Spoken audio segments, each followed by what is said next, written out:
Hello students, let's see this question.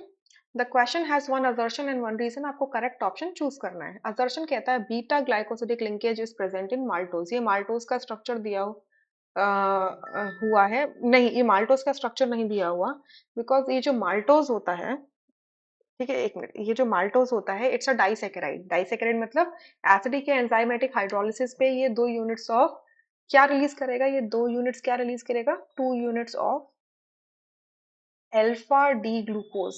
Alpha D glucose की unit release करेगा, यानी कि इसमें एल्फा डी ग्लूकोज क्या करेंगे, दो एल्फा डी ग्लूकोज के बीच में ग्लाइकोसिडिक लिंकेज बनेगा. सो अगर एल्फा फॉर्म लिया है मैंने ग्लूकोज का, तो जो ग्लाइकोसिडिक लिंकेज होगा वो एल्फा ग्लाइकोसिडिक लिंकेज होगा. ठीक है, एल्फा ग्लाइकोसिडिक लिंकेज.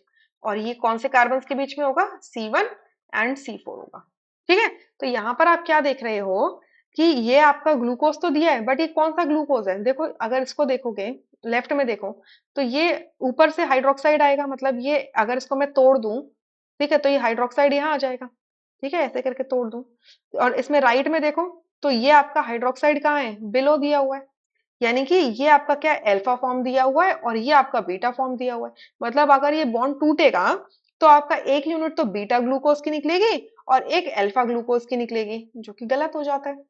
ठीक है, जो गलत हो जाएगा मामला. तो इस वजह से ये आपका गलत स्ट्रक्चर दिया है, ये माल्टोज का स्ट्रक्चर दिया ही नहीं है. ठीक है, सो इसका फॉल्स स्टेटमेंट.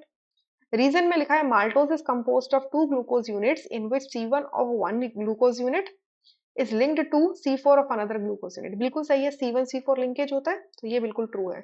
सो असर्शन फॉल्स है, रीजन करेक्ट है. असर्शन इनकरेक्ट है और रीजन करेक्ट है, तो फोर्थ ऑप्शन यहाँ से करेक्ट होता है. Rest are incorrect. I hope you understood. Thank you.